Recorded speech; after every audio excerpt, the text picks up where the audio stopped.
ভাই। কৌশিক ভাই যেটি বলবেন আমি একটু অ্যাড করি কৌশিক ভাইয়ের কথার সঙ্গে। ওয়ালেদ ভাই উদীচীর সঙ্গে আছেন উদীচীর শুরু থেকে, যেটি কৌশিক ভাই বলেছেন। তার সঙ্গে একটি অ্যাড না করলেই না, বিগত কয়েক বছর আগে, প্রায় 5-6 বছর আগে আমি এবং সুব্রত অ্যাপ্রোচ করলাম। ওয়ালেদ ভাই আমাদের তো আপনারা জানেন উদীচী,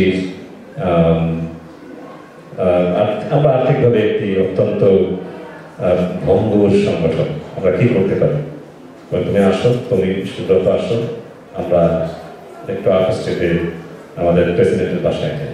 উনি উদ্যোগ নিয়ে আমরা আলাপ করলাম, তারপরে বিভিন্ন প্রোগ্রামের কথা আমরা বললাম। উনি সবসময় উচিত কথা বলবেন, এই কথাটা আমি জাস্ট বলতে চাই। অনেক ধন্যবাদ আপনাকে, অনেক অনেক ধন্যবাদ।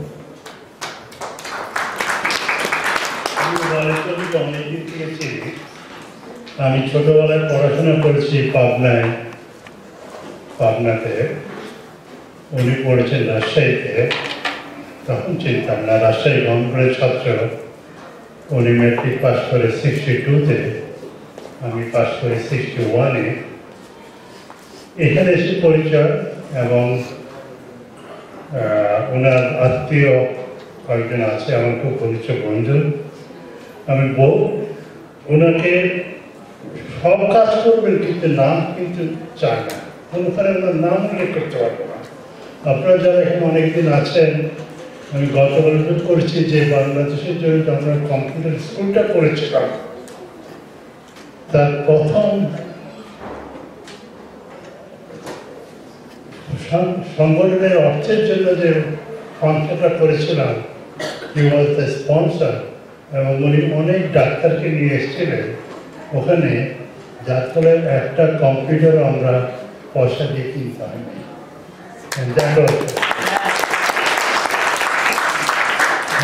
যখন কবি শামসুর রহমান এসেছিলেন, ওনার সঙ্গে আরেকজন ছিলেন রংপুরের কবি,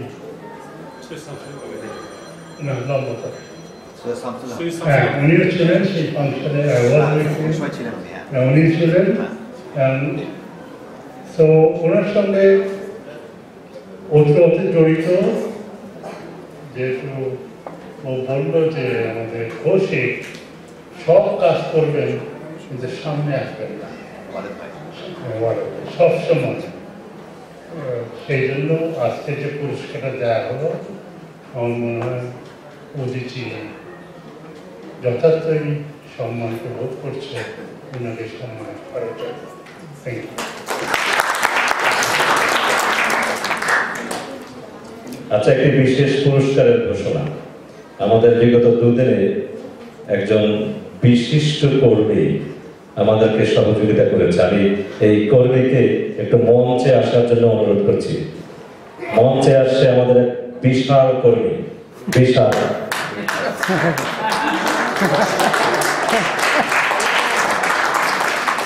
2 দিন সে এমন কাজ করেছে, আমরা তার কাছে একেবারেই কিছু না। রামিসা রাইসা, তো জোরে হাত তালি। বিশেষ কর্মীর পুরস্কার দিচ্ছেন ডক্টর মোহাম্মদ আব্দুল্লাহ আমাদের রামিসার হাতে। তুমি কি খুশি এখন?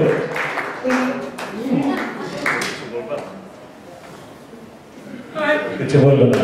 অনেক ধন্যবাদ তোমাকে। হ্যাঁ, ঠিক আছে, আচ্ছা, হ্যাঁ, ঠিক আছে। হ্যাঁ, উদীচীর 50 বছর, সেদিক থেকে হয়তো এই উদীচীর ইতিহাস, তার কর্মযোগ্য, এর পেছনে যাদের অবদান এবং ভবিষ্যতে এটি কোন দিকে যাচ্ছে, এই সব বিষয় নিয়ে আমাদের আজকের এই আলোচনা।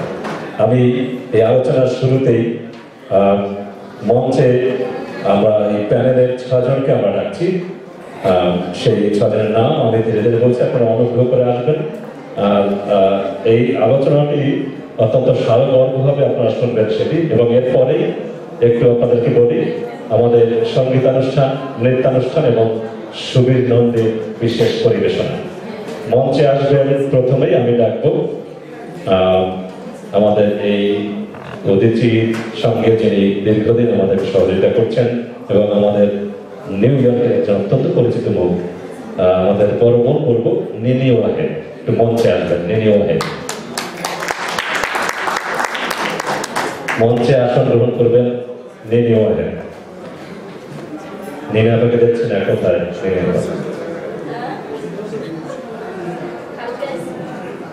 একটু দেখবেন আমাদের সর্বজন শ্রদ্ধেয় বেলাল বে মঞ্চে আসবেন বেলাল বে মঞ্চে আসবেন আমাদের উপদেষ্টা সাপ্তাহিক বাংলাদেশ সম্পাদক একটু আগে কথা বললেন আমাদের ওয়ালেদ থেকে নিয়ে জনাব কৌশিক আহমেদ মঞ্চে আসবেন কেন্দ্রের প্রতিনিধি যিনি আমাদেরকে গতকালকে শপথ বাক্য পাঠ করালেন নতুন কমিটিকে আমাদের প্রিয় ভাজন শ্রদ্ধেয় আজিজুল মালিক মঞ্চে আসবেন শ্রদ্ধেয় আজিজুল মালিক নেনি আপা আপনাকে মঞ্চে আসতে হবে আজকের এই প্যানেল আলোচনায় ডান থেকে শুরু করবেন বলবেন প্লিজ এরপরে মঞ্চে আসবেন আমাদের অতিথির আমি বটবৃক্ষ বলি মুক্তিযোদ্ধা এবং বর্তমান কমিটির সিনিয়র সহসভাপতি সুব্রত বিশ্বাস মঞ্চে আসবেন সুব্রত বিশ্বাস এবং লাইট কমাই দেবো আচ্ছা পরে লাইটটা আচ্ছা দিচ্ছি আমি দিচ্ছি একটা এবং সবশেষে আমাদের উপদেষ্টা ডাক্তার বটে ডক্টর জিয়াউদ্দিন আহমেদ মঞ্চে আসবেন ডক্টর জিয়াউদ্দিন আহমেদ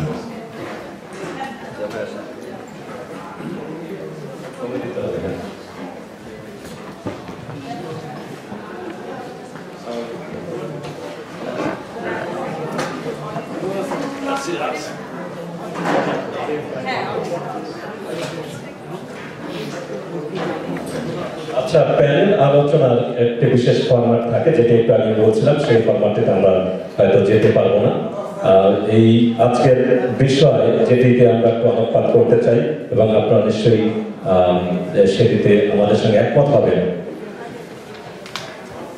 উদীচী বললে আমরা বলছি বাংলাদেশ উদীচী শিল্পী গোষ্ঠী যেটি গোড়াপত্তন হয়েছিল বলেছিলাম 1968 সালের 29শে অক্টোবর সত্যেন সেন রমেশ দাশগুপ্ত গোলাম মোহাম্মদ ইদু সহ আরো অনেক মনীষীর প্রচেষ্টা আমরা সেই উদীচী বাংলাদেশ উদীচী শিল্পী গোষ্ঠীর 50 বছরের এই পরিক্রমা নিয়ে 50 বছর বাংলা ভাষার একটি শব্দ আছে সুবর্ণ জয়ন্তী সেই প্রসঙ্গেই আমরা কথা বলব প্রথমেই আমি আহ্বান জানাবো আমাদের উদীচী যুক্তরাষ্ট্রের সিনিয়র সভাপতি শ্রদ্ধেয় সুব্রত বিশ্বাসকে এই 50 বছরের পরে আলোকপাত করতে সুব্রত বিশ্বাস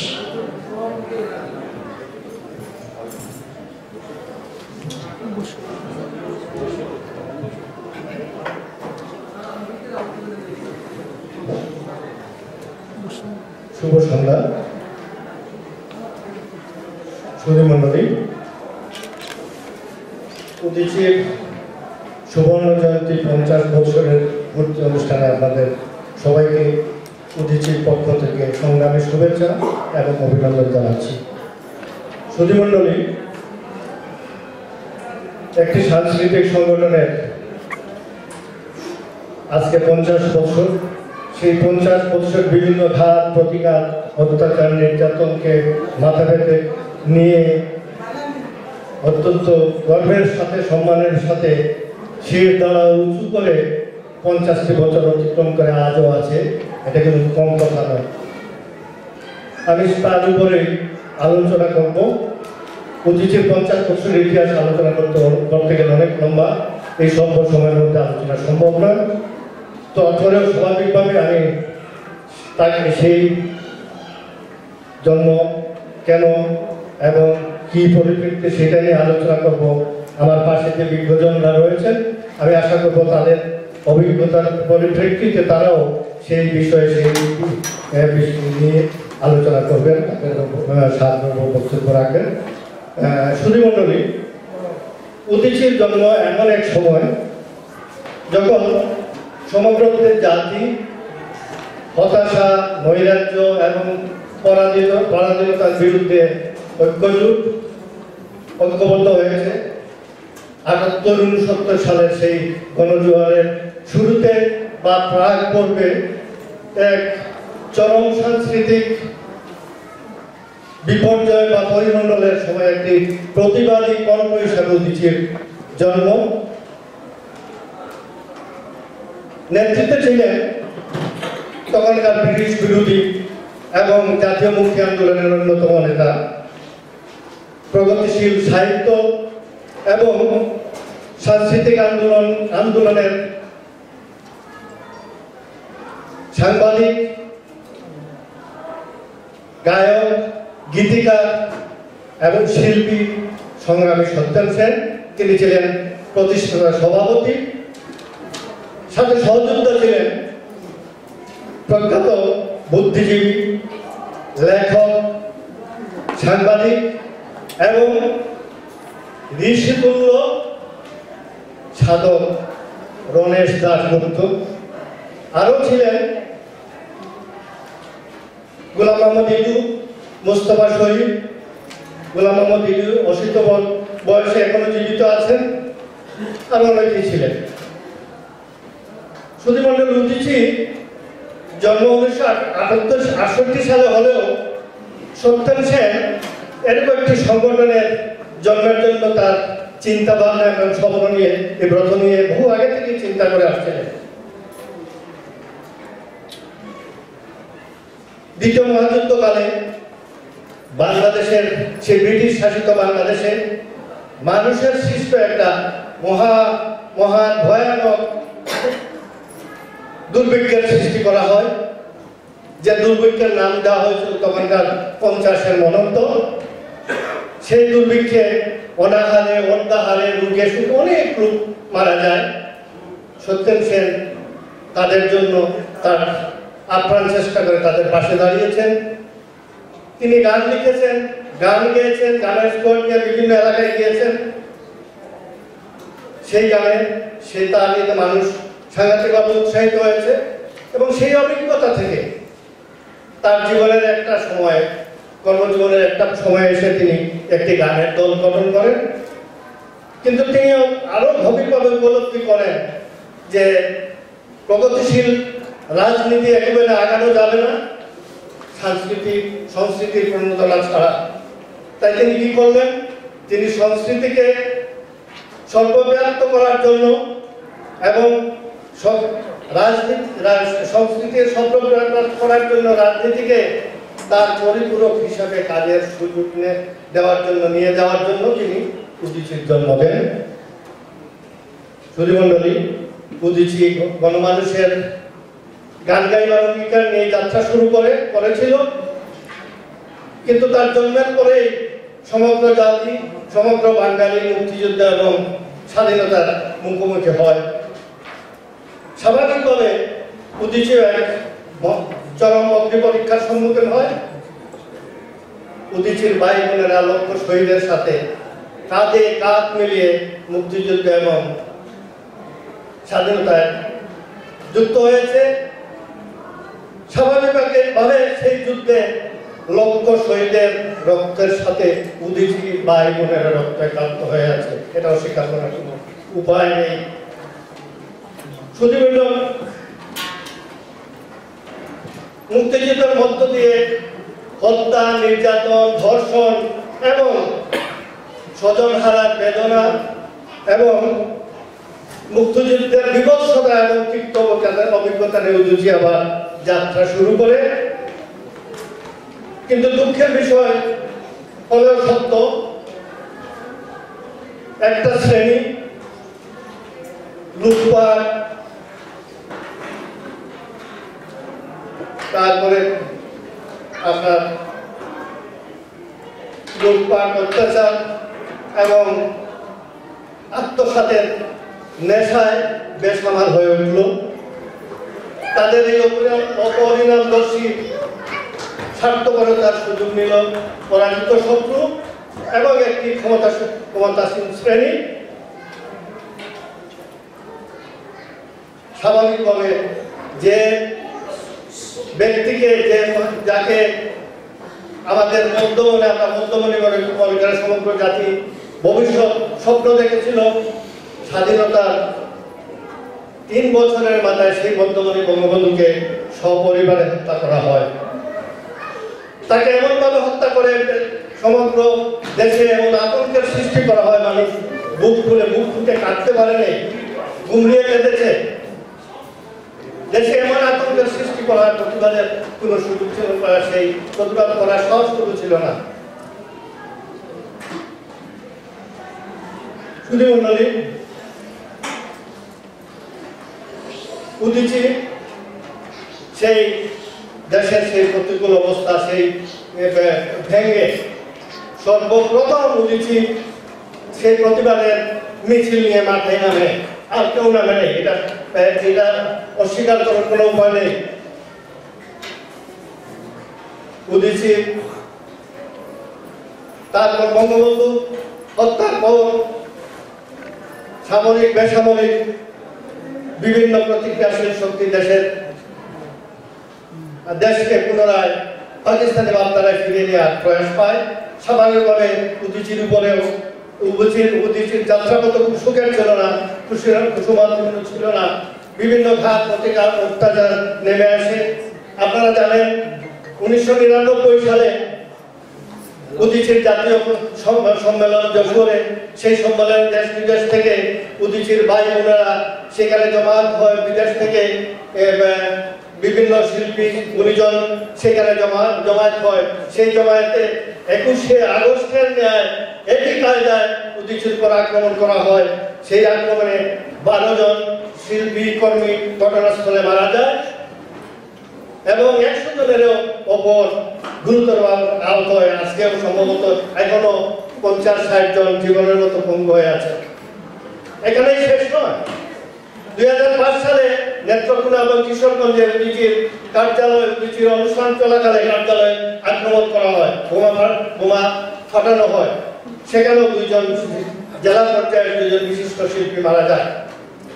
কিন্তু দুঃখের বিষয় আজকে বলতে হয়, এখানে রাফায়েত ভাই আছেন, আমি খুব ওনাকে ধন্যবাদ দিতে চাই যে আজকে 12 বছর হওয়ার পরেও 21শে আগস্টের বিচার হয়েছে, শাস্তি হয়েছে। কিন্তু উদীচীর সেই ঘটনা আজকে স্বাধীনতার পক্ষ শক্তি ক্ষমতায় 18 বছর হওয়ার পরেও আজকে উদীচীর সেই দুটি ঘটনার বিচার হয়নি। আমরা নিন্দা জানাই, সাথে সাথে সরকারের কাছে দাবি জানাই বিচার হোক। 21শে আগস্টের ঘটনার বিচার হলে উদীচীর ঘটনার বিচার হবে না কেন? শুধুমাত্র সেই প্রতিক্রিয়াশীল চক্রের রক্তচক্ষু অত্যাচার নির্যাতন সহ্য করে উদীচী সত্যেন সেন এবং গণেশ দাশগুপ্তের আদর্শ নীতিকে অনুসরণ করে যাত্রাপথ এখনো অব্যাহত রেখেছে। উদীচীর যে বীজটি 78 সালে বপন করা হয়েছিল, সেটির শিকড় আজ অনেক গভীরে। সেই উদীচীর আজকে শাখা প্রশাখা দেশের সর্বত্র বিস্তৃত হয়ে আছে। 315টি শাখায় বিস্তৃত হন। মনে হয় না, আমার জানা নাই আর কোনো রাজনৈতিক সংগঠনের বা কোনো সংগঠনের এত বড় এত শাখা আছে কিনা। রণেশ দাশগুপ্তের লিখিত রচিত সেই গঠনতন্ত্রকে ধারণ করে, সেটাকে অনুসরণ করে উদীচী শুধু সেই আজকে 5 দশকে 50 বছরে আজকে এই পর্যায়ে দাঁড়িয়েছে। এবং যে গণমানুষের যে গান গাওয়ার অঙ্গীকার নিয়ে উদীচী যাত্রা করেছিল, তার সেই যে অন্ধকার থেকে উত্তরণ ঘটে আলোর পথে সমগ্র জাতিকে দেশকে এগিয়ে নিয়েছিল, তার প্রতিদান হিসেবে গত 2013 সালে জাতি সরকার উদীচীকে জাতির সবচেয়ে বড় সম্মান 21শে পদকে ভূষিত করে। আমরা মনে করি এটা উদীচীর সত্যেন সেন, গণেশ দাশগুপ্ত সহ অগণিত সংগ্রামী বিপ্লবীদের চেতনা এবং তাদের কর্মফলের প্রতিশ্রুতি। এই পদক পাওয়ায় আমরা একটা উদীচী যেমন গর্বিত এবং সম্মানিত, আমরা উদীচী যারা করি, উদীচীর ভাই বোনেরা আমরা নিজেরা মনে করি আমরা গর্বিত। এবং সেই আমরা মনে করি সেই পদক পাওয়ার পরে আমাদের দায়িত্ব আরো অনেক বেড়ে গেছে এবং আমরা সেই দায়িত্ব পালন করে যাচ্ছি বলে আমরা মনে করি। সুধীবৃন্দ, আমি পরিশেষে একটি কথা বলবো, সেটা হলো যে স্বাধীনতা পাকিস্তানি শাসক গোষ্ঠীর 24 বছরে পাকিস্তানি শাসন এবং শোষকের বিরুদ্ধে সমগ্র জাতি যে সংগ্রাম এবং মুক্তিযোদ্ধারা যে আত্মদান করে তাদের একটা চিন্তা চেতনা। আমি একজন মুক্তিযোদ্ধা, আমার আশা এবং লক্ষ্য ছিল দেশটা একটি সুসংহত সমাজ দেশে প্রতিষ্ঠিত হবে, কিন্তু দুঃখের বিষয় আজকে আমরা একটা গ্লানির ইয়ের মধ্যে পড়েছে। আমরা আজকে বিপরীত বাস্তবতার মুখোমুখি। আমাদের যে প্রাপ্তি সেটা ছিল আজকে হ্রাস করে যে স্বাধীনতার পক্ষের বিরোধী শক্তি আমাদের চাওয়া পাচ্ছে যে জায়গা, কিন্তু সেটাও আমাদের নাই। আজকে সাম্প্রদায়িকতা এবং অপসংস্কৃতি সমস্ত দেশকে গ্রাস করে নিয়েছে। দুঃখের বিষয় হলেও এখানে বলতে হয় আজকে স্বাধীনতার পক্ষের শক্তি বিভিন্নভাবে পরাজিত শক্তির সাথে হাত মিলিয়ে আপোষ করে চলেছে এবং তাদের প্রভাবে এই সরকারের পৃষ্ঠপোষকতায় আজকে দেশের সর্বত্র আপনার সংস্কৃতি এবং সাম্প্রদায়িকতা এমনভাবে ছড়িয়েছে। আজকে আপনারা নিশ্চয়ই জানেন, যারা দেশে যান, যে দেশের প্রত্যন্ত অঞ্চলে গ্রামে গঞ্জে আজকে যাত্রা, নাটক, কবিগান, খেলাধুলা, সিনেমা বন্ধ হয়ে গেছে। আজকে স্কুল, কলেজ সর্বত্র যেখানে সাংস্কৃতিক চর্চা হওয়ার কথা সেগুলো অত্যন্ত সুকৌশলে বন্ধ রাখা হয়েছে। তো আজকে বই পুস্তকে সাম্প্রদায়িকতার ঢুকানো হয়েছে। আজকে যেখানে একমুখী শিক্ষা ব্যবস্থার কথা ছিল সেখানে আজকে তিনমুখী শিক্ষা ব্যবস্থা চালু হয়েছে। আজকে বলা হয় দেশে উন্নতি হয়েছে। হ্যাঁ, উন্নতি হয়েছে, যে কাদের উন্নতি হয়েছে। আজকে আপনার যেখানে পাকিস্তান আমলে 22টি পরিবার ছিল সেখানে আজকে 40,000 অধিপতি। আজকে ওয়ার্ল্ড রিপোর্ট হলো, আমার কথা নয় যে বাংলাদেশ হলো কোটিপতি তৈরির অভয়ারণ্য। এই তো দেশে আজকে দেশ ধনী হচ্ছে, গরিব হচ্ছে। তো যাই হোক বন্ধুগণ, আমি অনেক লম্বা করেছি। আজকে আমি পরিশেষে যে কথাটি বলতে চাই সেটা হলো যে সংস্কৃতির বিকাশ ছাড়া গণতন্ত্র সমৃদ্ধ হয় না, আবার সংস্কৃতি সমৃদ্ধ না হোক, তার বিকাশ না করলে সমাজের মূল্যবোধ গড়ে ওঠে না। যদি সেই মূল্যবোধ সেই গড়ে তোলার জন্য শুরু থেকে প্রগতিশীল গণমুখী সংস্কৃতি সেই বিকাশের জন্য কাজ করছে, দেশে বিদেশে কাজ করে যাচ্ছে। আমরা আজকে 50তম প্রতিষ্ঠাবার্ষিকী উদযাপন করছি। আমরা আপনাদের কাছে প্রতিশ্রুতি দিতে পারি ভাই এবং বোনেরা, আমরা বিগত যে 50 বছরের যে দায়িত্ব সমাজের জন্য পালন করে যাচ্ছে, আমরা আগামী দিনেও সেই দায়িত্ব পালন করে যাব আপনাদের সাহায্য সহযোগিতা নিয়ে। এই কামনা করি আপনারা আমাদের সাথে থাকবেন। সকলকে ধন্যবাদ। আমরা এবারে যার কাছে যাব তার পরিচয় দেওয়ার দরকার হবে না, তবু আজকের এই আলোচনার প্রেক্ষিতে আমাকে বলতেই হয়, আমাদের উপদেষ্টা, সাপ্তাহিক বাঙালির সম্পাদক শ্রদ্ধেয় কৌশিক আহমেদ আলোকপাত করবেন এই সুবর্ণ জয়ন্তীর পরে। আসেন কৌশিক আহমেদ।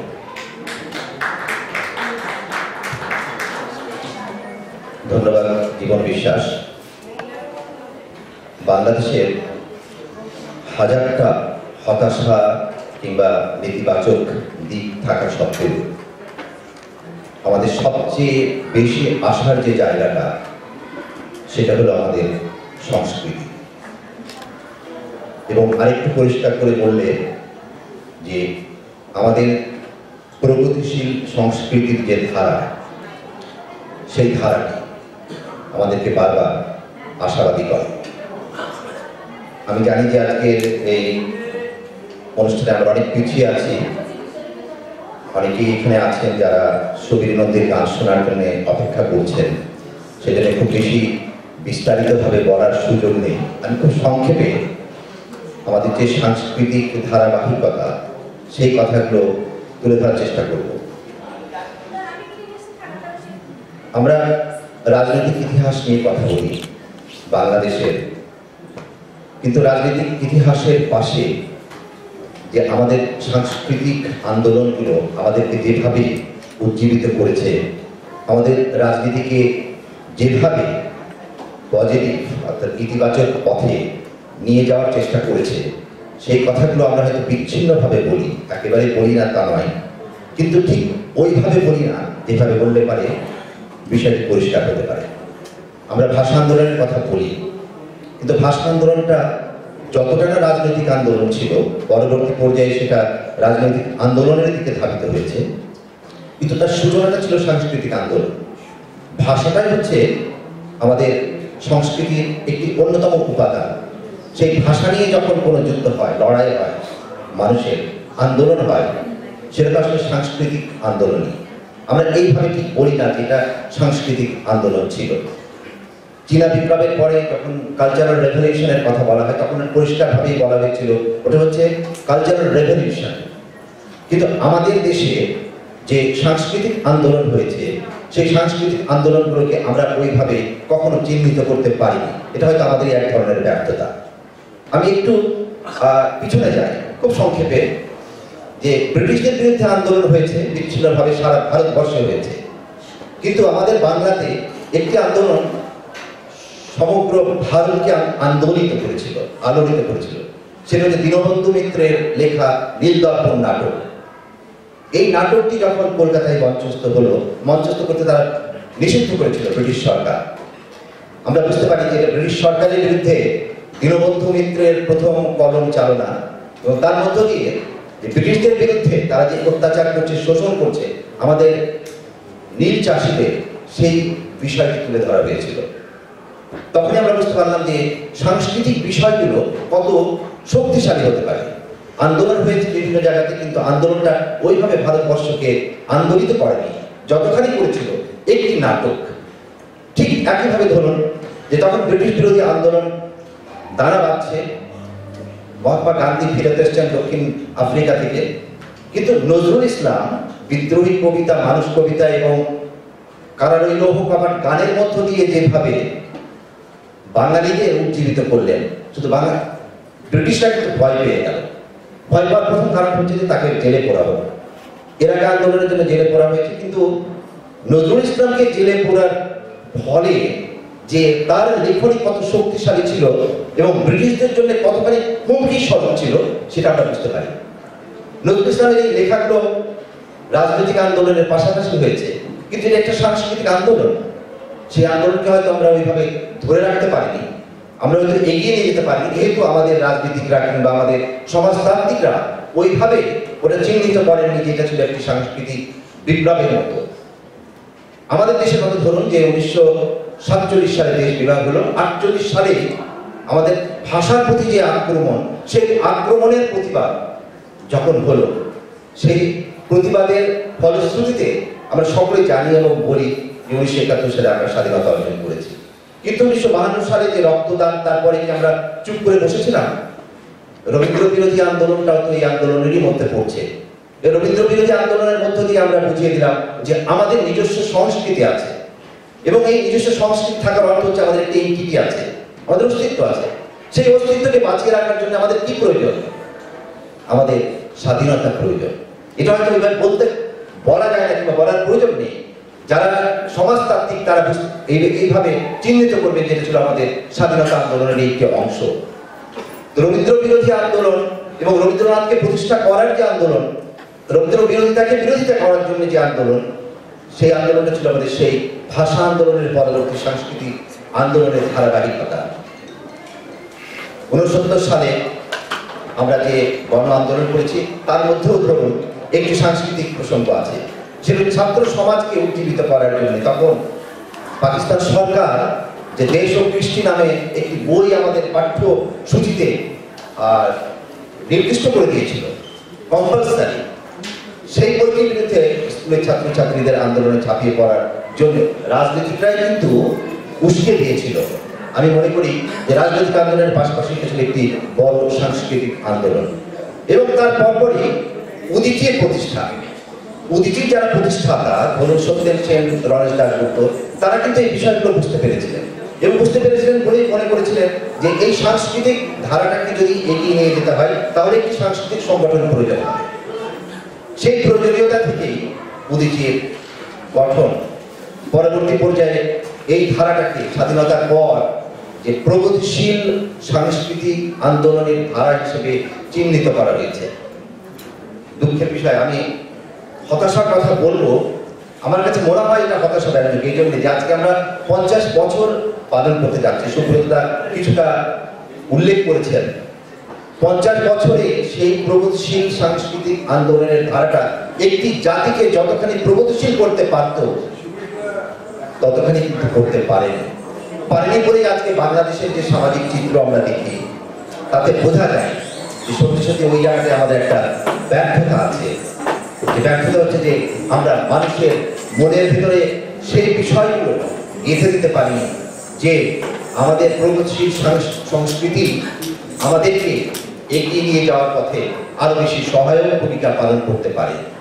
আমরা বিচ্ছিন্নভাবে সারা বাংলাদেশে উদীচীর মতো সংগঠন, রবীন্দ্রসঙ্গীত সম্মেলনের মতো সংগঠন এবং অন্যান্য আরো সংগঠন অনেক কাজ করেছে, কিন্তু ডমিনেন্ট আইডিওলজি বলে যে কথাটা আছে যে আমি চাপিয়ে দেব, শোষক শ্রেণী কিংবা শাসক শ্রেণী চাইবে যে খারাপ সংস্কৃতিকে জনগণের মধ্যে চাপিয়ে দিতে, কিন্তু যারা প্রগতিশীল ধারাকে বহন করে তারা চাইবে যে প্রগতিশীলতার যে বীজ সেই জিনিসগুলোকে গেঁথে দেবে।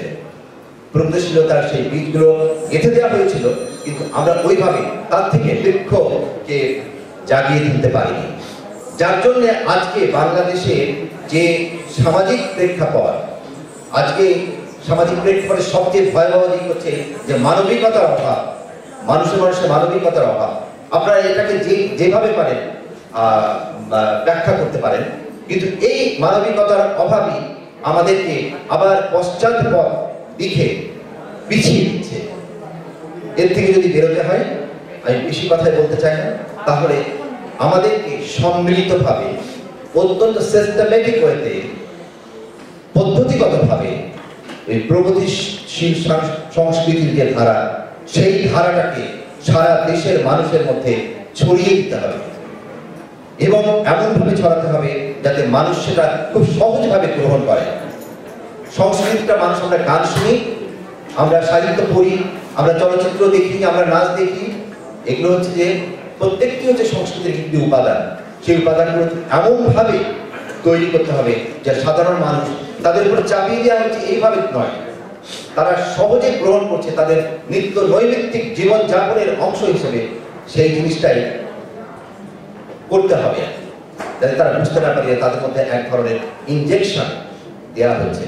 কিন্তু আসলে এটা একটা ইনজেকশন যে স্বাভাবিকভাবে মানুষের মধ্যে প্রগতিশীলতার ধারাটাকে অর্থাৎ সমাজ প্রগতি যেভাবে এগিয়ে যায় সেই এগিয়ে যাওয়ার ধারাটাকে যদি আমাদেরকে আরো বেগবান করতে হয় তাহলে এই ছাড়া অর্থাৎ পদ্ধতিগত পথ ছাড়া অন্য কোনো উপায় নেই।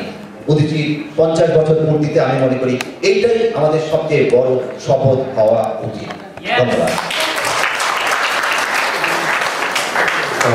চমৎকার বলেছেন শ্রদ্ধেয় কৌশিক ভাই। কথাগুলো আমাদেরকে অবশ্যই একটু স্মরণ রাখতে হবে। আবার বলি, 50 বছরের এই যে পরিক্রমা, এই পরিক্রমার যে মূল বিষয়টি সেটি আমাদের সুব্রতদা বলার চেষ্টা করেছেন এবং সেটিকে আরো ইলাবোরেট করেছেন।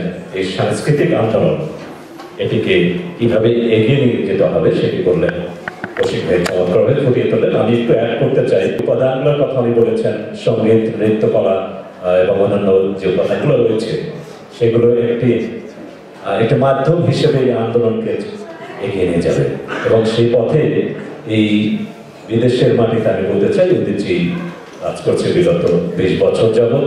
উদীচীর পরিচালনায় যে স্কুলটি চলছে, Udichi school of performing arts, সেটির মাধ্যমে নতুন প্রজন্মের কাছে এই কথাগুলো পৌঁছে দেওয়ার জন্য। এবারে আপনারা জানেন যে ইনকলাব এই শব্দটি কার আপনারা জানেন? এটি আমাদের শব্দ। সংগ্রাম শব্দটি আমাদের, এটিকে ছিনিয়ে নেওয়া হয়েছে।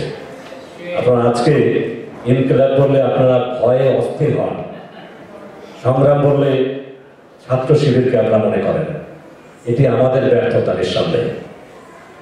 আমি এই 50 বছরের পরিক্রমায় এদিকটা একটু আলোকপাত করা যায় কিনা আমি অনুরোধ করব নিনি ওহেদ, আমাদের নিনি আপাকে।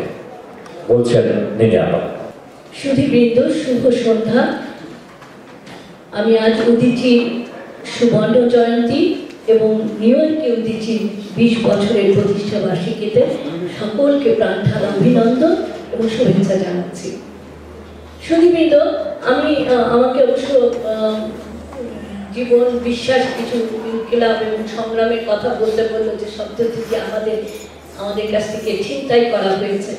যাক, সেই প্রসঙ্গে বলার আগে আমি দুটি কথা বলবো, জানি সংক্ষিপ্ত সময়, যে উদীচী আসলে যে শিল্প সাহিত্য সংস্কৃতি যে একটি জাতির আসল পরিচয়, এটি আমরা এখানে উপস্থিত সংসদীজন আমরা সকলেই জানি এবং এটিও জানি।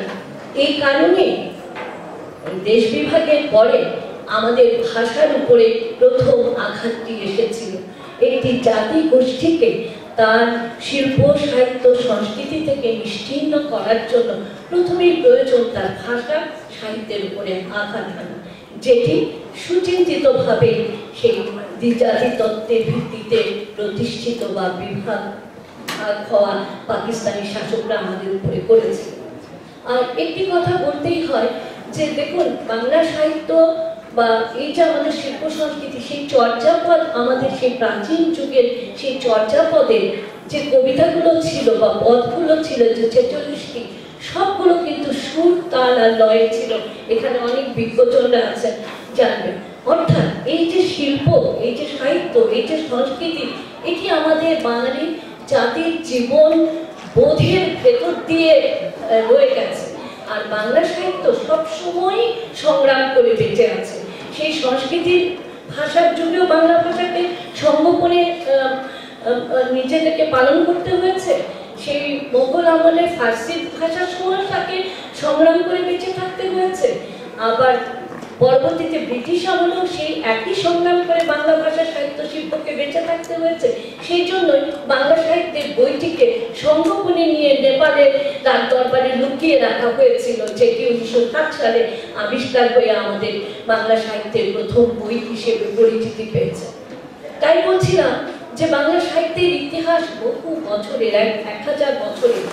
আমরা অনেক পথ পরিক্রমা করে অনেক বিবর্তনের মধ্যে দিয়ে আজকে এসেছি।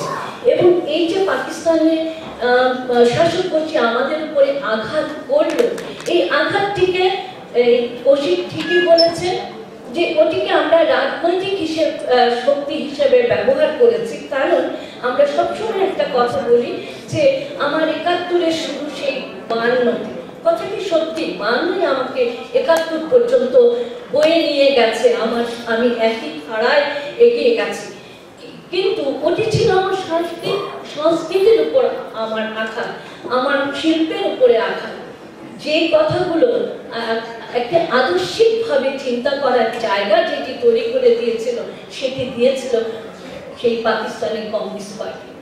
যেই কমিউনিস্ট পার্টির সদস্য ছিলেন, যিনি উদীচী তৈরি করেছিলেন, গঠন করেছিলেন, সত্যেন সেন, রণেশ দাশগুপ্ত, তাদেরই সহযাত্রী একজন সহযোদ্ধা সন্তোষ গুপ্ত। আমি এই 3টি নাম যেখানে যখন যেভাবে এতটুকু সময় পাই, সুযোগ পাই কিছু বলার, তাদের নামগুলো উচ্চারণ করি। কেন করি?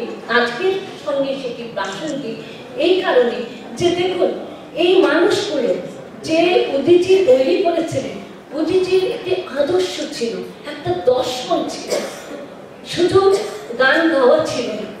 যে আদর্শ দর্শন আমাদেরকে 71-এর যুদ্ধের সময় এই সঙ্গীত, গণসঙ্গীত, গণমুখী মানুষ, তাদের আদর্শটি যে ছিল যে তারা একটি সাম্যবাদী সমাজ প্রতিষ্ঠা করবে, মানুষের ভেদাভেদ থাকবে না, শ্রেণীহীন একটি সমাজ তৈরি করবে, একটি শিল্প সংস্কৃতি জগৎ তৈরি করবে, অসাম্প্রদায়িক একটি রাষ্ট্র তৈরি করবে, বিজ্ঞান মনস্ক একটি জাতি তৈরি করবে। এটি ছিল উদীচীর প্রধান এবং প্রথম আদর্শ। এই আদর্শটি আজকের এই মুহূর্তে 50 বছর পরে আমি মনে করি আরো প্রাসঙ্গিক, আরো প্রয়োজন এই মুহূর্তে। কারণ একটু আগে আমাদের আর দুই বক্তাই বললেন যে সময় উদিচির জন্ম 50 বছরে, তেমন একটি সংগঠন কেন সেই পরিমাণ আলো ছড়াতে পারেনি, কেন সেই পরিমাণ আজ বাংলাদেশ কত উচ্চতায় চলে যেতে পারত এই চিন্তা চেতনার জগতে, বিজ্ঞান মনস্কতার জগতে, অসাম্প্রদায়িক বাংলাদেশ গড়ার ক্ষেত্রে। দেখুন, বাংলাদেশ এমন একটি দেশ যে দেশ অন্য মুসলিম কান্ট্রির মতো নয়। আমাদের চিন্তার জগৎ, বোধের জায়গা সম্পূর্ণ আলাদা ছিল, সম্পূর্ণ আলাদা। সেই জায়গা থেকে সংকুচিত করে আনার জন্য আজও প্রচেষ্টা চলছে। এই প্রচেষ্টাকে বিরুদ্ধে আমাদের সংগ্রাম, এই প্রচেষ্টার বিরুদ্ধে কিন্তু আজও আমাদের রুখে দাঁড়াতে হবে। এবং যারা উদিচি করেন, একটু আগে আমাদের একজন এখানকার আমাদের ওয়ালেদ ভাইকে সম্মাননা দিতে গিয়ে কৌশিক বলছিলেন যে তিনি কখনোই প্রচার চাননি। এত প্রচার বিমুখ, এত নিভৃত চারি একজন মানুষকে এত কাজ করতে পারেন এই উদিচি যারা তৈরি করেছেন, যারা এই মানুষগুলোকে নাম বলেন। আমি জানি অনেকেই রণেশ দাস এবং গুপ্ত এবং এই সত্যেন সেনের সঙ্গে পরিচিত। আমি এই কথাটা বলি এই জন্য, আমি একটা স্কুল করেছিলাম, সেখানে 16 বছর পড়িয়েছি, এখন কলেজে পড়েন। আমি প্রতিজনকে একটি কথা বলি, আমি দেবতা দেখিনি, কিন্তু এই মানুষগুলোকে দেখেছি যারা দেবতা তুল্য। কি করে যে প্রচার বিমুখ হতে পারে, কি করে যে এত নিভৃত চারি হতে পারে, কি করে এত ভাবে নিজের এত জ্ঞানের আলো জ্ঞান নিয়ে তারা ছড়াতে পারেন, অথচ কখনোই তার দাবি করেননি। এমন মানুষ এখন কোথায় খুঁজে পাবো আমরা? চারিধারে গিয়ে আমরা দেখি যে আদর্শ আমরা আমাদের নতুন প্রজন্মকে দিয়ে যাব, এমন আদর্শকে আমরা দেখি। এখন কোন অনুষ্ঠানে গেলে আমরা কারোর কথা শুনি না, সেলফি তুলি। আমি সেলফিকে দোষ দিচ্ছি না, আমি সেলফি বিমুখ নই, কিন্তু আমরা শুধু অনুষ্ঠানটা যাচ্ছি, এটি যেন আমাদের ব্যাপার। কিন্তু আমি মনে করি উদিচি সেই ক্ষেত্রে একটি ভিন্ন দৃষ্টিভঙ্গি, ভিন্ন বোঝের জায়গা তৈরি করেছে। এবং নিউ ইয়র্কে উদিচি 20টি বছর, একটু আগে আমরা শুনছিলাম উদিচির প্রধানের কাছ থেকে যে কত চড়াই উতরাই করে টিকে আছে। এবং আমি মনে করি উদিচির দায়বদ্ধতা অন্য অনেক সংগঠনের থেকে আরো বেশি, যাদের কাছে অনেক প্রত্যাশা, আমাদের প্রত্যাশা নিউ ইয়র্কে এই প্রবাসী নতুন প্রজন্মের, যে যারা সেই আদর্শকে তুলে ধরবে, অসাম্প্রদায়িক একদম বিজ্ঞান মনস্ক প্রগতিশীল চিন্তা একটি কেন্দ্রবিন্দু থাকবে, প্রাণ কেন্দ্র থাকবে, যেখান থেকে তারা এই জিনিসগুলো শিখতে পারবে, জানতে পারবে, প্রজন্ম থেকে প্রজন্মান্তরে তাকে ছড়িয়ে দিতে পারবে। আবারও আমি এই আজকে এই সুবর্ণ জয়ন্তী উদিচির এবং নিউ ইয়র্ক উদিচির 20 বছরের এই পথ পরিক্রমায় তাদের এই জয়ী হয়ে কাজ করে যাওয়ার স্রোতধারায় তাদেরকে চলার জন্য আমি আবারও আমার প্রাণ ঢালা শুভেচ্ছা অভিনন্দন জানাচ্ছি। আপনারা আমার কথাগুলো শুনেছেন বলে আপনাদের সবার কাছে আমার কৃতজ্ঞতা এবং ধন্যবাদ। ধন্যবাদ। এত চমৎকার বলেছেন। যদিও আমি দাবি করেছিলাম দুটি বিষয়ে আলোকপাত করতে, আসলে আমাদের সময়ের একটু অভাব, সবসময় আলোচনার সময়ের অভাব হয়, কারণ আমাকে পেছন থেকে তাড়া দেয়া হচ্ছে। এত চমৎকার আলোচনা, শিল্পী সুবীর নন্দী বসে রয়েছেন এবং আমাদের কয়েকটি বাচ্চা যারা নাচ করবে তাদের সকালবেলায় স্কুল। তবুও আমি বলবো যে আমাদের চমৎকার আলোচনা, যেটি আমাদের প্রধান বিষয় এই দুদিনের 50 বছর এর পরিক্রমা। তারপরে আমাকে অনুরোধ করতে হবে আমরা এই আলোচনাটা একটু সংক্ষিপ্ত অবশ্যই করবো, যতটা সম্ভব 9টায় ছেড়ে দিতে হবে। এবারে আসবেন আমাদের সবার পরিচিত, এই উদিচির সঙ্গে জড়িয়ে আছেন দীর্ঘ বছর, উদিচির বাংলা বিভাগকে উনি করছেন ঋদ্ধ। আসছেন শ্রদ্ধেয় বেলাল বেগ।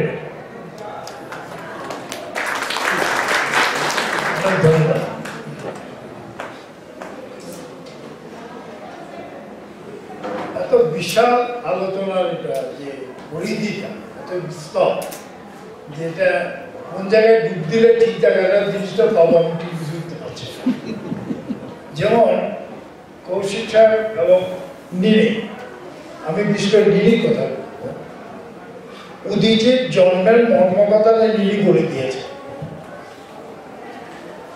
শব্দটা ব্যবহার করেছিল কমিউনিস্ট আইডিয়া।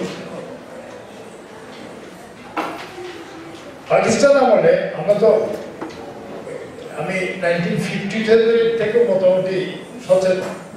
কমিউনিস্ট শব্দটা শুনে গায়ে জড়াস, এবং কমিউনিস্ট মানে একটা ভয়ঙ্কর ব্যাপার। এখন আসা না। তো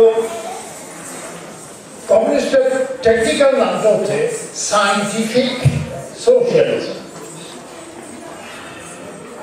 বিজ্ঞান সম্মত সমাজতন্ত্র। আমি এখানে বললাম 1954 সন বাঙালির ইতিহাসে, আমি বলি যে 54 সন হচ্ছে বাঙালির ইতিহাসের ম্যাগনা কার্টা। ওখান থেকে আমাদের জাতি হিসেবে যাত্রা শুরু হয়েছে। 21 দফা। 21 দফার জন্মের কারণটা ছিল 52 সন। 52 সনের ঘটনা ছিল ভাষা। ভাষা হচ্ছে সংস্কৃতি, মানুষ, মনুষ্যত্ব সবকিছু মূলগত ভাষা। তাহলে দেখেন, আমরা বাঙালিরা একটি জন্মগত ভাবে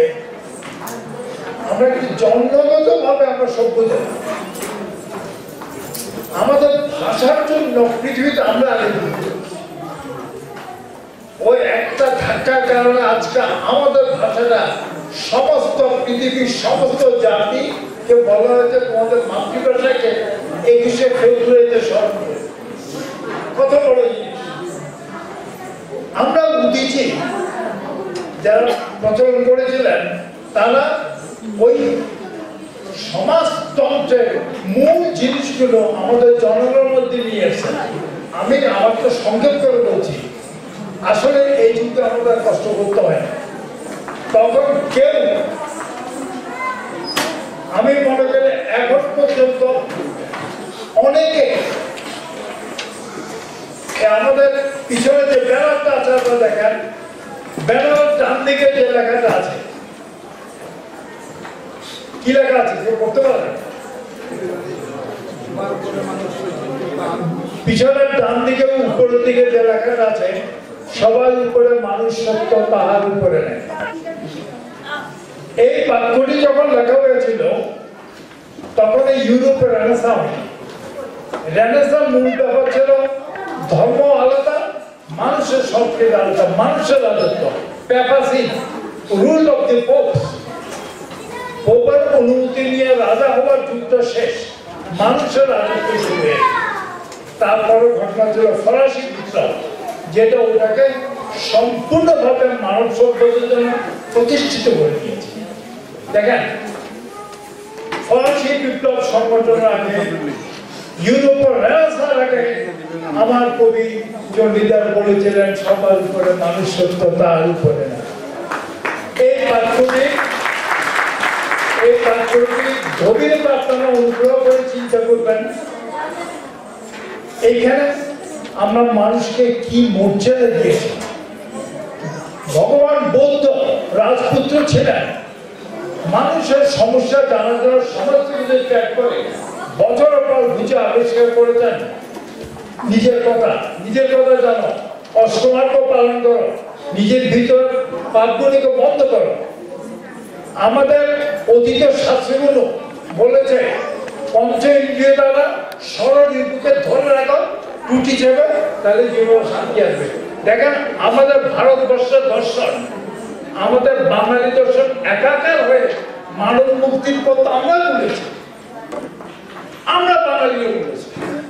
এবং আপনি দেখবেন ওই একই ধারা রবীন্দ্রনাথ, নজরুল, লালন, হাসন, শেষ পর্যন্ত এই পাগল বিলালদের পর্যন্ত দেখিলেন। আমাদের আমার ধারণা দারুণ সার্থক হয়েছে। কারণ হচ্ছে আপনাদেরকে আমরা নানাভাবে আমাদের বাচ্চাদের গান শুনিয়ে, বুড়োদের গান শুনিয়ে নানা রকম আনন্দ করে আপনাদের আমরা আনন্দের মধ্যে দিয়ে আপনাদেরকে আমরা ভাবতে অনুরোধ করেছি, আপনারা আমাদের ভাবনায় শরীক হয়েছে, এটাই আমাদের কৃতিত্ব। আপনাদের উদ্দেশ্যে জয় বাংলা। অনেক অনেক ধন্যবাদ। বেলাল ভাই অনেক বড় মানুষ, বয়সেও বড়, কিন্তু তারুণ্যে আমাদের সবার চাইতে বড়। একটু হাততালি দেব। বেলাল ভাই যথার্থই বলেছেন, সবার উপরে মানুষ সত্য, তার উপরে নাই। এই না, একটু আগে বললেন চণ্ডীদাসের কথা, এই কথাটি আমরা মনে প্রাণে বিশ্বাস করি। এই কথাটি আমরা আমাদের নতুন প্রজন্মের কাছে পৌঁছে দিতে চাই।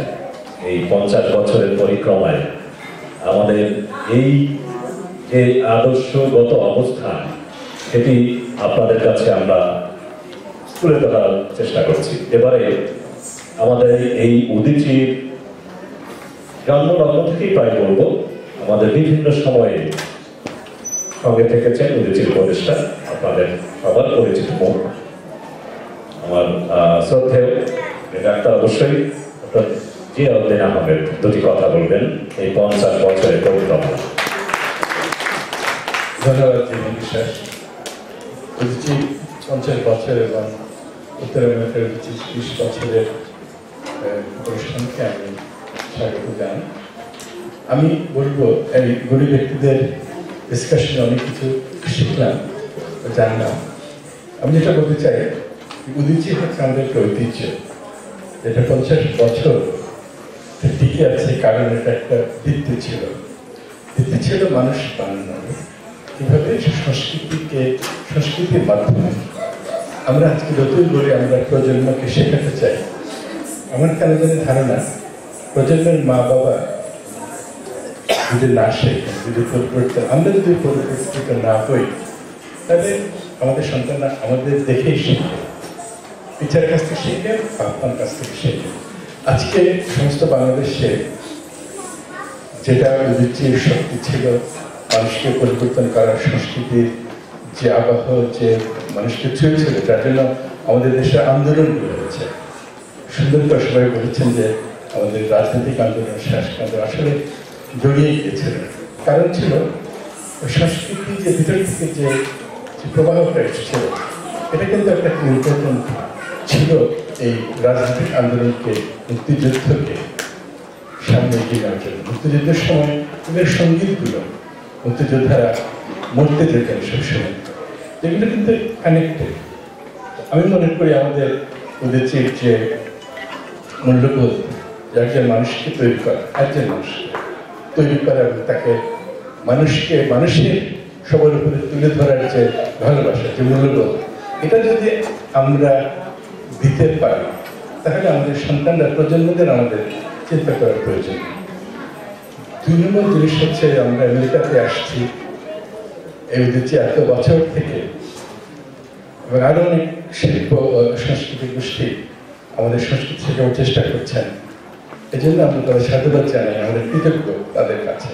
কারণ সংস্কৃতি না জানলে আমরা আমাদের জেনারেশন লস্ট হয়ে যাবে। আমি একটা কথা শুধু বলতে চাচ্ছি, এর মধ্যে একটা তফাৎ আছে। যেমন উদীচী আজকে যাকে সম্মাননা দিল, তার নাম ডক্টর ওয়ালেদ চৌধুরী। তাকে তো অনেকে চেনে না, কিন্তু আমি ডাক্তার, আমি চিনি অনেক বেশিভাবে, অনেক থেকে। কারণ যে Bangladesh medical base of north America, আমি ছিলাম পাস্ট প্রেসিডেন্ট, পাস্ট প্রেসিডেন্ট। এই সংগঠনকে গড়ার জন্য, সামনে নেওয়ার জন্য নিয়মকে আমরা, আমাদের এটা হচ্ছে অলমোস্ট 37 years, যতবার অনুষ্ঠান হয়েছে সববার কনভেনারেন্সে একজন হচ্ছে ওয়ালেদ চৌধুরী। এবং কনভেনার খেলে না, এই সময় যে এই পেশাজীবীদেরকে সাংস্কৃতিক মনে ঢুকাবার জন্য ওনার যে প্রচেষ্টা, পেশাগত খেলে না, এটা কিন্তু ওয়ালেদ ভাই আনকারণ।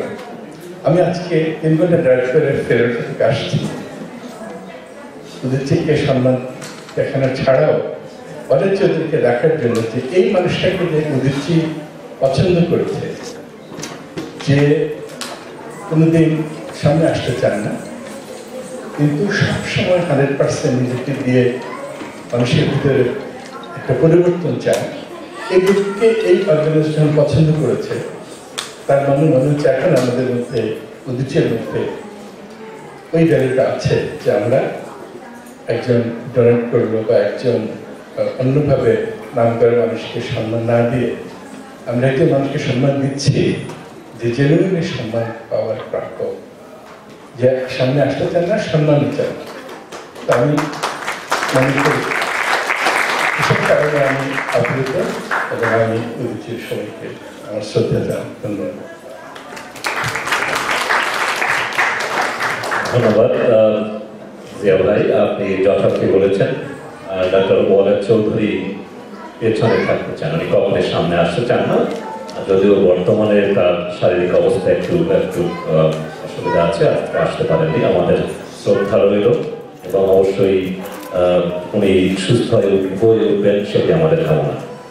এবারে সর্বশেষ বক্তার কাছে যাওয়ার আগে আবার বলে নেই, আমাদের মাঝে উপস্থিত আছেন যার সঙ্গীতের জন্য আপনারা বসে আছেন শিল্পী, নন্দিত শিল্পী সুবীর নন্দী।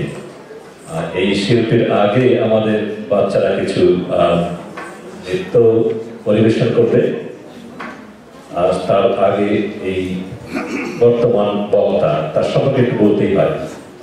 উদিচির 50 বছরের পরিক্রমা, যেটি বারবার বলছি, সেই বিষয় নিয়ে আমরা আলোচনা করছি আজকের এই প্যানেল আলোচনা। কেন্দ্র বললে আমরা বাংলাদেশ উদিচি শিল্পী গোষ্ঠীর কেন্দ্রীয় কমিটির কথা বলি। সেখান থেকে কেন্দ্রের প্রতিনিধিত্ব করছেন আজকে শ্রদ্ধেয় আজিজুল মালিক। আপনারা অনেকেই দেখেছেন, গতকালকে আমাদের কাউন্সিল অধিবেশনেও উনি ছিলেন, সেদিকে সভাপতিত্ব করেছেন এবং গতকালকে নতুন কমিটিকে উনি শপথ বাক্য পাঠ করেছেন। যেটি বলতে চাই, উদিচি, বাংলাদেশ উদিচি শিল্পী গোষ্ঠীর অনেক শাখা এখন বিদেশে। প্রেক্ষিত ভিন্ন, বাংলাদেশ উদিচি শিল্পী গোষ্ঠী বাংলাদেশের যে প্রেক্ষিত তারা পেশ করছে, বিদেশে নিঃসন্দেহে সেটি ভিন্ন। শ্রদ্ধেয় আজিজুল মালিক থাকেন কানাডাতে। এই প্রসঙ্গে বিদেশের মাটিতে উদিচির যে অগ্রযাত্রা, সেটি বাংলাদেশের মাটিতে বাংলাদেশ উদিচি শিল্পী গোষ্ঠীর অগ্রযাত্রা অথবা তার কার্যক্রম, এর ভিতরে বিস্তর তফাৎ আছে প্রেক্ষিতের কারণে। বলবেন এই 50 বছরের পরিক্রমায় শ্রদ্ধেয় আজিজুল মালিক। একটি করতালি দিলেন।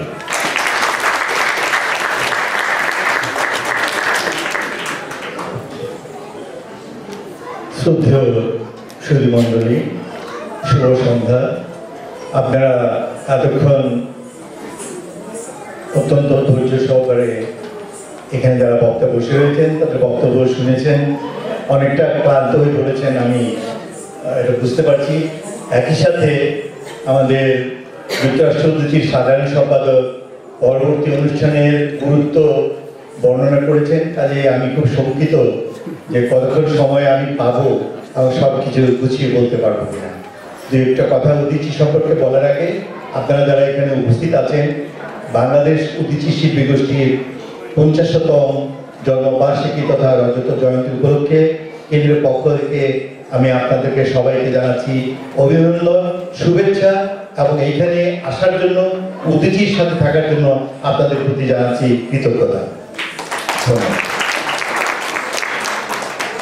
বিভিন্ন বক্তার আলোচনার ভেতর দিয়ে উদিচির অনেকগুলো দিক আপনারা শুনতে পেয়েছেন এবং বাংলাদেশের মতো একটি দেশে উদিচি শিল্পী গোষ্ঠীর মতো একটি সংস্থা, একটি সংগঠন কিভাবে কাজ করছে, তার কাছে মানুষের কি প্রত্যাশা, কি পেয়েছে, এগুলো সম্বন্ধে আপনারা শুনেছেন। এবং একটা ধারণা সাধারণভাবে মানুষের মনে, উদিচি শিল্পী গোষ্ঠী যখন এই নামটা কানে আসে তখনই মনে হয় এটি একটি আর্ট বা সংস্কৃতি বলতে যেটা বুঝি সাধারণত গান বাজনা করার ইত্যাদি। আসলে উদিচি কিন্তু সত্যি একটি অরাজনৈতিক দল, কিন্তু রাজনৈতিক বিবর্জিত নয়, যেটাকে আপনারা ইংরেজিতে খুব সুন্দর করে বললে পরে আপনারা এই দেশে থাকেন আরো ভালো বুঝতে পারবেন যে উদীচী সত্যি একটি non political party but not at all apolitical. তার মানে রাজনীতি থেকে বিচ্ছিন্ন নয়। তার কারণ হচ্ছে আমরা যে কাজ করি সমাজের বিভিন্ন দিক নিয়ে আমরা যারা চিন্তা করি, সমাজকে এগিয়ে নেওয়ার জন্য যা কাজ করি, সব কিছু কিন্তু রাজনীতি। আমরা কেউ রাজনীতির বাইরে নয়। আর আমরা রাজনীতিটাকে কেন করি? রাজনীতিকে ব্যবহার করি এই জন্য সংস্কৃতিটাকে পরিবর্তন করার জন্য। আমাদের মূল লক্ষ্যই হচ্ছে সংস্কৃতি পরিবর্তন, মানুষের মনোজগৎকে পরিবর্তন, মানুষের মনোজগৎকে প্রগতিশীল ধারায় গড়ে তোলার কাজে আমরা নিয়োজিত। এই সাংস্কৃতিক পরিবর্তনের লক্ষ্য আমরা রাজনীতিকে ব্যবহার করি। একটু আগে বক্তারা বলেছেন রাজনৈতিক যে সংস্কার, রাজনৈতিক যে আমাদের যুদ্ধ, তার মধ্যে উদীচী একটি অগ্রগামী একটি দল বা প্রতিষ্ঠান। এটি কিন্তু একদিনে গড়ে ওঠেনি। যে মনীষীদের কথা আপনারা শুনেছেন, সত্যেন সেন এবং রণেশ দাশগুপ্ত, এরা ছিল কি ধরনের মানুষ সেটা আমি অল্প পরিসরে বলতে পারবো না। তবে একটা কথা বলতে পারি, যারা সমাজের গতিটাকে বুঝতে পারেন, সমাজের পরিবর্তনটাকে যারা ফোরকাস্ট করতে পারেন, যারা ফোরসি করতে পারেন, দেখতে পারেন, তাদেরকে আমরা ভবিষ্যৎ দ্রষ্টা বলি। সেই অর্থে আপনারা সবাই জানেন, আমরা যখন বিশ্ব সাহিত্য দর্শন আলোচনা করে পড়ি তখন অনেক সময় মনে আসে গ্রিক দার্শনিক নাট্যকার সফোক্লেসের কথা, যাকে বলা হতো ভবিষ্যৎ দ্রষ্টা।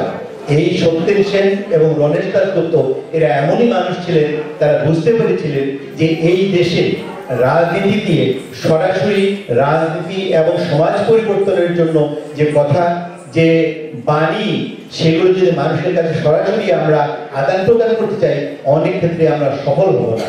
মানুষ যে জিনিসটির প্রতি স্বাভাবিকভাবে আকৃষ্ট হয়, মনোযোগী হয়, সেটা হচ্ছে যেখানে একটু মানুষের একটু মনোরঞ্জনের ব্যাপার থেকে, মানুষের একটু নান্দিকতার একটা স্পর্শ থেকে, সেই জিনিসটাকে মানুষ তাড়াতাড়ি সেটা তাতে প্রত্যুত্তর দেয়, সেটার সাথে রেসপন্স করে।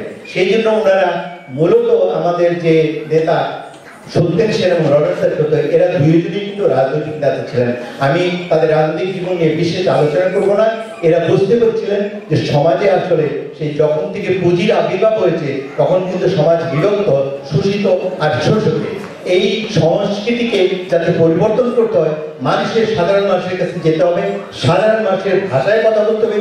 সেই জন্য রণেশ দাশগুপ্ত তাদের কাছে, শ্রমিকদের সাথে, কৃষকদের সাথে, তাদের কাজ কর্মক্ষেত্রে গিয়ে গান গাইতেন, কথা বলতেন। উনি তখন অনুভব করতে পারলেন যে আমি যখন গান গাইছি, যখন একটা বক্তৃতা দিতে চাই, লোকটা অনেক দূরে বসে থাকে, যখন আমি গান গাই তখন সে আমার কাছে আরো ঘনিষ্ঠ হয়ে আসে। উনি গান গাইতেন, সেই প্রতিবাদী গানগুলা গাইতেন, বিদ্রোহের গানগুলো গাইতেন। এইভাবে ওনার মাথায় চিন্তা আসলো যে উনি, সেই জন্য আমি বলছি ভবিষ্যৎ দ্রষ্টা, উনি চিন্তা করেছেন এইভাবে মানুষকে সংগঠিত করার জন্য, এই মানুষকে উদ্দীপ্ত করার জন্য একটি সংগঠনের দরকার। সেই সংগঠনের সবটাই উনি বাস্তবায়িত করেছেন উদীচী শিল্পী গোষ্ঠী প্রতিষ্ঠা করে।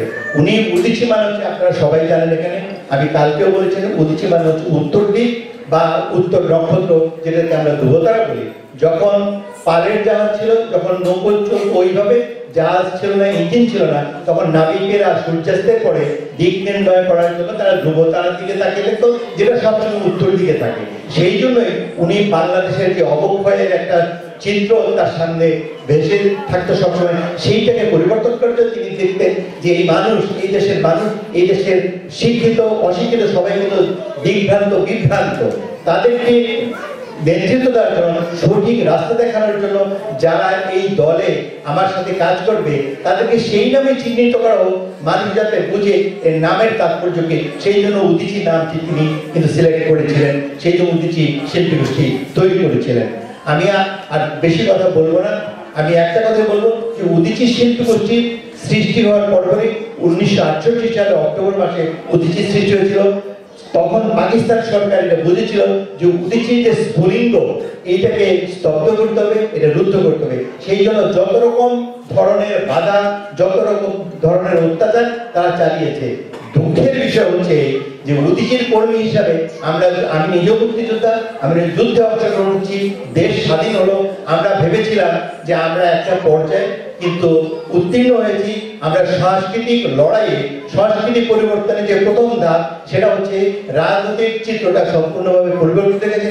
আমরা একটা স্বাধীন দেশ, কিন্তু আমরা কি দেখলাম, কিছুদিন পরে দেখলাম সেগুলো অনেক বিস্তৃত, অনেক কথা, উদীচীর উপর কিন্তু অত্যাচারের খড়গটা নেমে আসলো। আপনারা জানেন, সুব্রত দা একটু আগে বলেছেন, উদীচীর উপর যত রকম অত্যাচার হয়েছে বাংলাদেশে কোনো সাংস্কৃতিক সংগঠনের উপর, রাজনৈতিক সংগঠনের উপর এইরকম ধরনের অত্যাচার হয়নি। যেভাবে উদীচী, যশোরের ঘটনা, নেত্রকোনার ঘটনা, এগুলো আপনারা সব জানেন, আমি এদিকে বলছি না, কিন্তু আমরা দমে নেই। বরঞ্চ আপনারা দেখবেন, যারা পত্রিকা পড়েন, যারা টেলিভিশনে নিউজ দেখেন, তারা সবাই জানেন যে বাংলাদেশে আজকে যতগুলো আন্দোলন হচ্ছে, সমাজ প্রগতির জন্য যে আন্দোলনগুলো, সেগুলো সব নেতৃত্ব দিচ্ছে কিন্তু উদীচী শিল্পী গোষ্ঠী।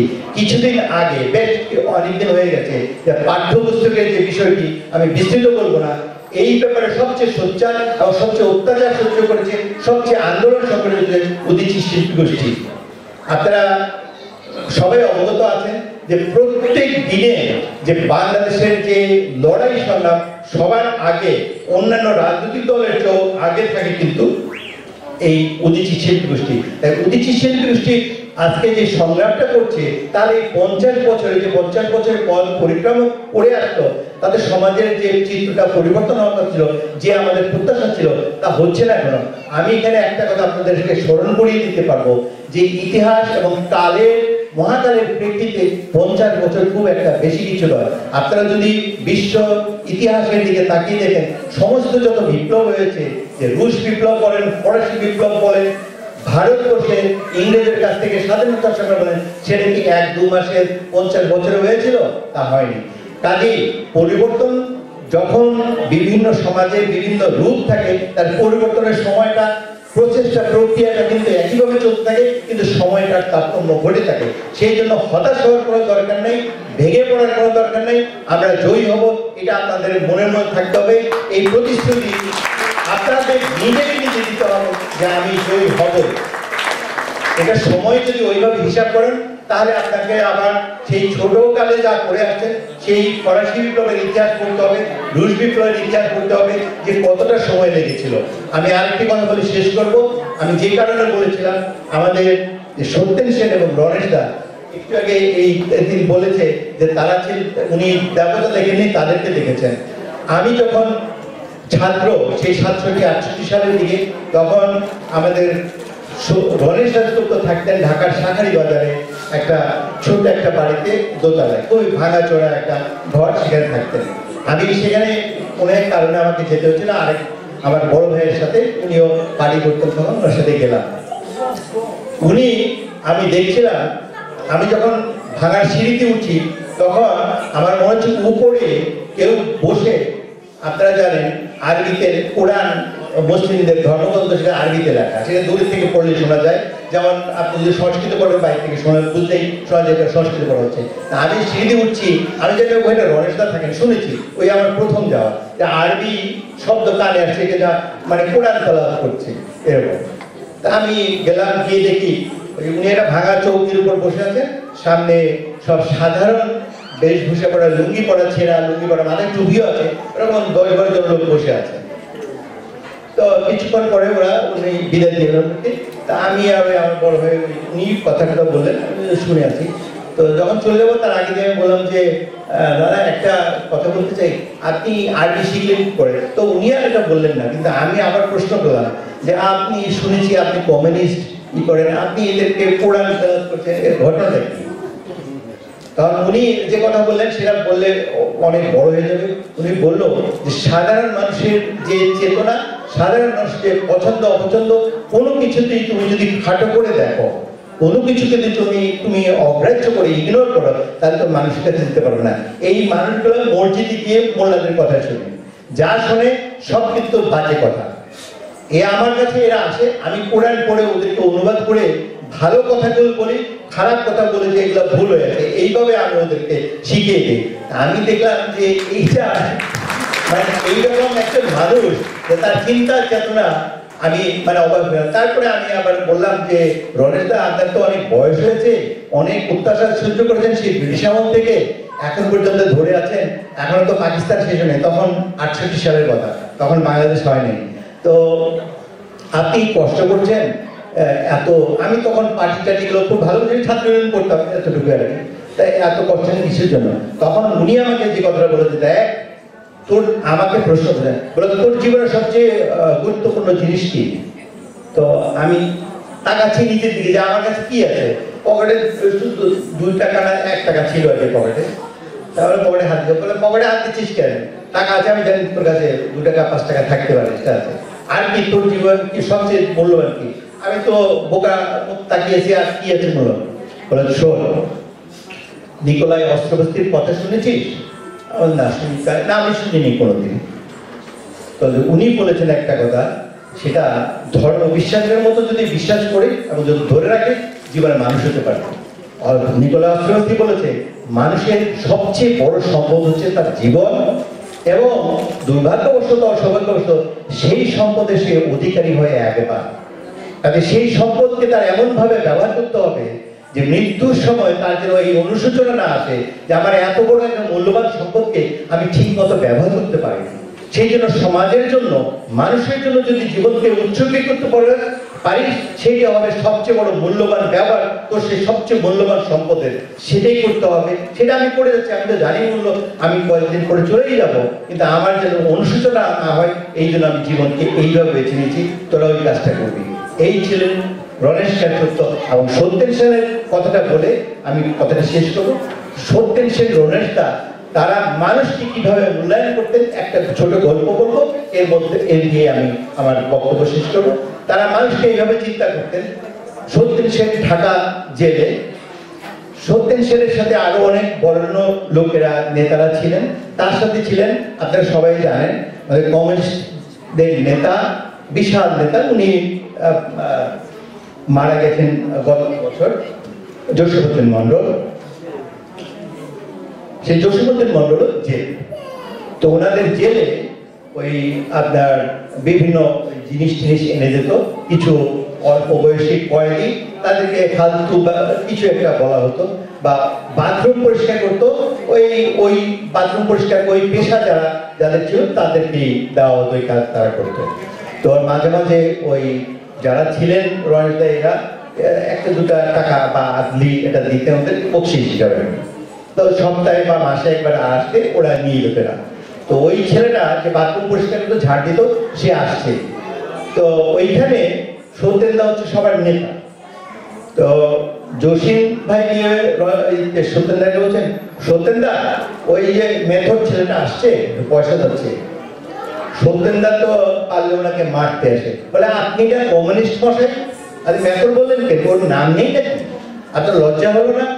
এই কথাটা উনি একবার না, সারাদিনে অন্তত 5 বার বলেছে। আপনি কিসের কমিউনিস্ট মশাই? আচ্ছা, ওকে মানুষ মনে করেন না? মেথড বলছেন কেন, ওর নাম নেই? পা ধরার খালি বাকি রাখছে। জসিম ভাই এত বড় নেতা বলছে, সত্যেনদা আমার ভারী ভুল হয়ে গেছে। এই ছিলেন ওনার। সেই পথ ধরে আমরা কতটা সফল হয়েছি সেটা আমি বিচার করবো না, কিন্তু আমি কৃতজ্ঞ, আমি গর্ববোধ করি উদীচী শিল্পী গোষ্ঠীর সংস্থার মতো এক সংগঠনের আমি তো সামান্যতম কর্মী। আপনাদেরকে সবাইকে অসংখ্য ধন্যবাদ।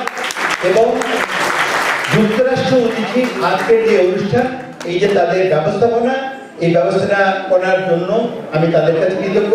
এবং আমি সবাইকে, এই যুক্তরাষ্ট্র উদীচীর সাথে যারা জড়িত আছেন, কমিটির মধ্যে আছেন যারা, কমিটির বাইরে আছেন যারা, সবাইকে আমার শুভেচ্ছা, অভিনন্দন, কৃতজ্ঞতা, শুভরাত্রি। অনেক অনেক ধন্যবাদ। আজিজুল ভাই চমৎকার বলেছেন। আপনার উদীচীর 50 বছরের পরিক্রমার একটি সামান্য একটি সূত্র পেলেন। আমরা এটাকে লম্বা করতে পারলে, আর একটু সুন্দর করতে পারলে অনেক খুশি হতাম। সেটি সম্ভব হলো না। আমরা উদীচীর সবার পক্ষ থেকে এই 6 জনকে একটি জোরে করতালি দিয়ে আমরা ধন্যবাদ আপনাকে সবাই।